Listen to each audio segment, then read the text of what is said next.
Hi everyone, I'm Innocent and this is Performance Cafe, where we talk about improving performance in business using coaching and positive psychology. And this week, we're talking about one of my favorite subjects, coaching. So some of you might know if you've been watching for a while. If you haven't and you're new, welcome. You are very welcome. So I'm a coach, and I think, as with most things in life, when you're busy doing something, you sort of start taking things for granted. And so I thought today, let's talk a little bit about what is coaching? What does it mean? Why do we do it? I think it's become a ubiquitous term. I'm just not sure that we understand it. So I'm going to launch off by telling you what coaching is not, right? And these are sorry, let me scooch up. Yeah, there we go. These are some common misperceptions. So the first thing that we think of, and it is the roots of coaching, is sports coaching. Sports coaching is that situation where you have a team on the field and you've got a coach on the outside who's calling the plays, who is directing players, who is making sure that before the game they prep properly, they exercise properly, they practice the routines, whatever it is.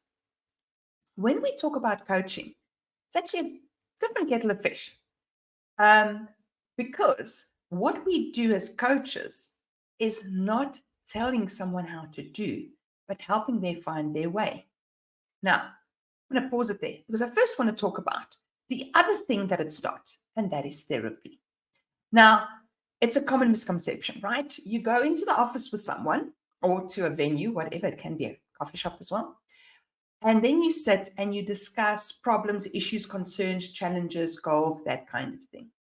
So people have come to equate coaching with therapy. That's not the case at all.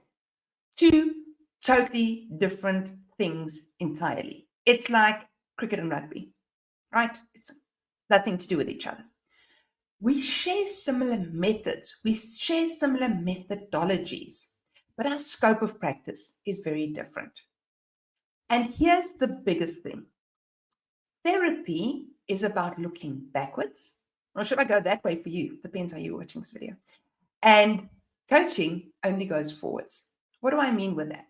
So if we take a look at therapy, and I want you to think back to like the turn of the previous century. When we spoke about therapists and therapy, people would they'd have bad humors, there'd be poison in your blood. So you'd be, depressed or unhappy or hysterical, whatever the case might be. Oh, only women apparently got hysterical at that point. Anyway, moving on swiftly. So when we think of that, we think of people who are not normal and adjusting society, and therefore they get institutionalized. Now, what do we see there? What we see there is, irrespective of how we define normal for that day, that was something they did. I'm not going to go there right now. But what we see is pathology. There was sickness or disease. Right. So scoot on to the mid of the century, and we have things like therapy. We have Freud and Jung and all these kinds of guys whose names I now studied and now all of a sudden fell out of my head quite inconveniently. And what they're doing is they're taking people and they're talking to them. So they're not so worried about the blood that's gone putrid or whatever. They've said, hold on, when we are working with people, we work with the subconscious as well as the conscious. And what's subconscious can determine what is conscious. We then get therapies like developmental psychology that said, okay, so everything that most of your life, you will have a personality that was roughly established in the first 7 years of your life, give or take, right? We have therapies that say, hold on, I can manage you through your brain. So it's cognitive behavioral therapy. If I tell you to change something and I give you a logical way to do it, snap, it'll work. Right. The problem is that until the 1970s and the rise of Dr. Martin Seligman, until that time, that pathology angle was really big. That is why, to this day, people don't want to admit if they have a therapist. Because if you have a therapist, you are not normal. You are insane. You are mad. Now, remember, in the beginning of what we now understand as therapy, and even in some extreme cases today, people get institutionalized for this. It had a really bad name. It did great work, but it didn't have the greatest rep. So in 1970s, Martin Seligman comes along and he says, but hold on, there's a different way of looking at this. Some people come to us and they just have a life challenge, a goal they want to meet, something that's just in the moment getting them down. And he started, along with people like Mihaly Csikszentmihalyi, the father of flow, who I've also spoken about. They started a branch of psychology called positive psychology. And so in positive psychology, we take a look what's going forward and we see what strengths, what capabilities, what does this person have that we can use to help them through this phase. But there's no pathology. And that is where the overlap comes with coaching. Sorry, that was a very long history lesson. I get quite fired up about this. So coaching follows that concept of positive psychology in saying, you as a client to me, you are not fundamentally broken. You do not have pathology. You do not have a disease. Think of it this way. Everyone, every once in a while, gets depressed, right? There are a couple of people who apparently don't. I'm not sure that they're not in denial. But that is a state. It is that moment. Think of it. A family member passes away. You lose your job. There is COVID. Your house gets flooded. This does not mean that for the rest of your life you will be depressed. That is a state, to be in a depressive state. But every once in a while, I've got it back to front. So let me just edit myself here before I tell you the wrong thing. So when we periodically go through these episodes, that is a state. When I'm constantly depressed, it is a trait. It is something that I've had all my life and expect to have all of my life. That is pathology. That needs a therapist. It needs a psychiatrist. It needs medication. But if someone comes to me and they say, we've just had this terrible event at work and I'm just battling with it right now. Yes, they could go and see a therapist. But if it's just a thing of helping them through processing the emotion, seeing how that impacted them, maybe taking a look at triggers and the like, well, actually then a coach will do. So I want to dig into a little bit more about what's the difference when you're in the room with the coach. What does it feel like? What does it look like? Now, we all know the memes, and I love therapists. I have one myself. Actually, I've had more than one across my life. They do fabulous work. But we know the meme. They sit in the corner with their notebook, making notes as far as you speak. And very often they will ask questions, but they will provide tools. They will have massive input into how to define and fix this problem. Now, I must admit, I've actually seen a bit of a shift there. I'm noticing that therapists are asking more and more questions and being maybe a little less prescriptive. But that's just those that I hang out with. Now, the reason why a therapist can give you all that information and be so prescriptive is because they've studied in excess of 7 years, at least in South Africa, in order to become a therapist, right? As coaches, we have a variety of ways that we educate ourselves. I did a coach practitioner course. I actually hold an honors degree in psychology. I've registered with the International Coaching Federation. I'm accredited with Gallup for strengths coaching. I'm accredited with Integrative 9 for Enneagram coaching, and I'm an MBIT coach as well, accredited as an MBIT coach as well. So we don't have such a long period of training necessarily, And there isn't an accreditation that goes, chop, now you're a coach. Okay. We have to sort of build this puzzle ourselves, which is exciting because it's based on our life journey and how we got to this place. So as coaches, what we do is we have to have a much broader spectrum of dealing with this, with whatever problems presented or whatever goals being presented. So we are less less prescriptive. For example, someone will come to me and say, I have a concern. The concern is X. I lack assertiveness. Right. I'm not going to tell that person why they're not assertive. I'm not going to tell them how to be assertive. But what I will do is I will ask a lot of questions to help them actually phrase what's going on in their heads about this. Because you see, as a coach, I know that my client is the expert. I have less information about them than what they have about themselves. My way is not their way. So, very often, when you're in a coaching session, it's a very active dialogue. And it's about asking the questions that's going to bring the right information to the fore. And then it's about asking the questions that will challenge certain assumptions, values, perspectives. Not because they're wrong, but because when people are forced to express themselves in that way, they have to become clearer in their thinking. Now, if you've watched this channel before, you know I love explaining why talk therapy works.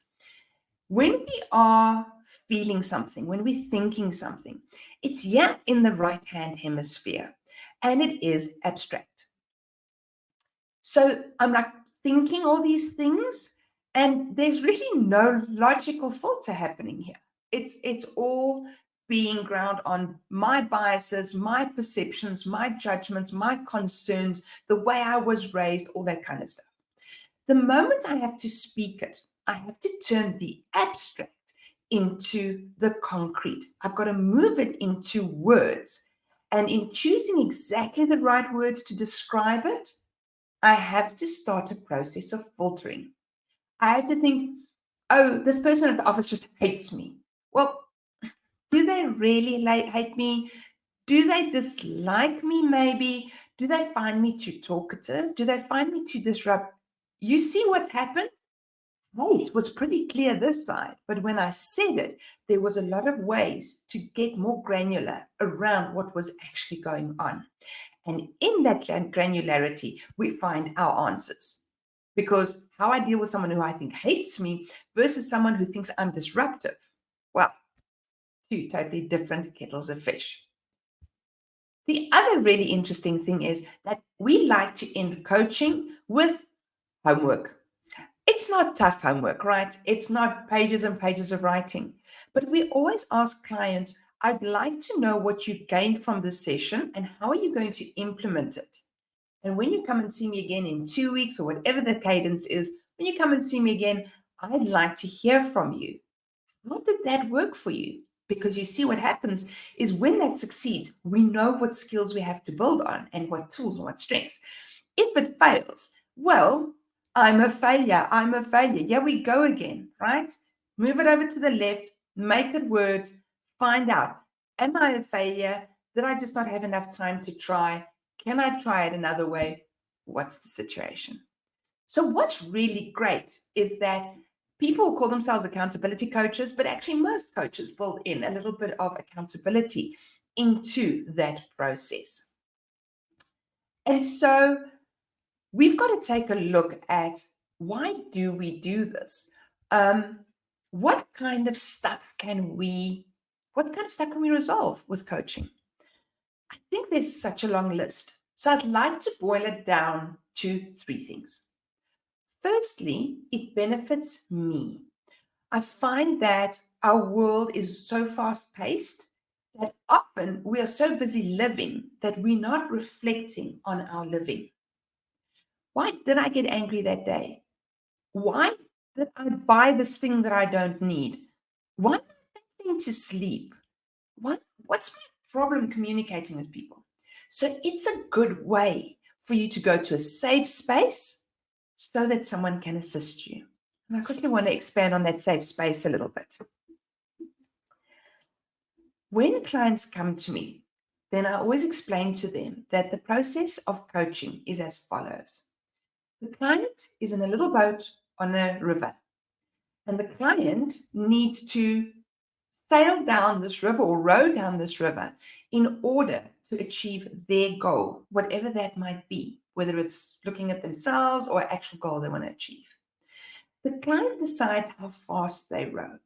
They decide where they stop on the shoreline, if they get out of the boat, how long they spend there, and when they get back into the boat, and in which direction they're going to go. It's entirely self-directed. Me, I'm the little boat that keeps your bum out of the water.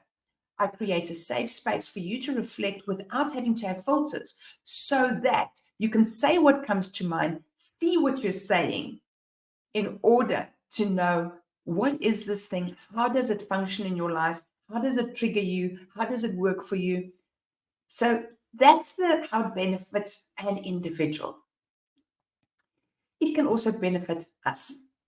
It can benefit us when we are in small groups, whether we are two people, like a marriage relationship, parent-child relationship. There it works because not only do we then understand ourselves, but we get to understand each other a bit better. And I always like quoting from the strengths coaching that there is, if you've watched the channel, you would have heard me say this a million times as well, that there is a 1 in 35 million chance that on a strengths assessment from Gallup Strengths, that the top 5 will be repeated for any 2 people. So in essence, unless you meet the 35 millionth and 1th, I don't even know how you say that number, person, I just made it up, that has the same top 5, you are still unique. And I think this is the tough thing. We expect people to be like us, but actually we are all unique, even if we are the same ethnicity, the same culture, born at the same time, lived in the same area, grew up in the same school, the same church, the same community, and then went to work in the same place, which, let's face it, that doesn't ever happen. That's how unique we are. So it's always important to, when we talk to other people, to go, this person is not me. How do they hear? How does what I'm saying land on their ear? And then it can help them.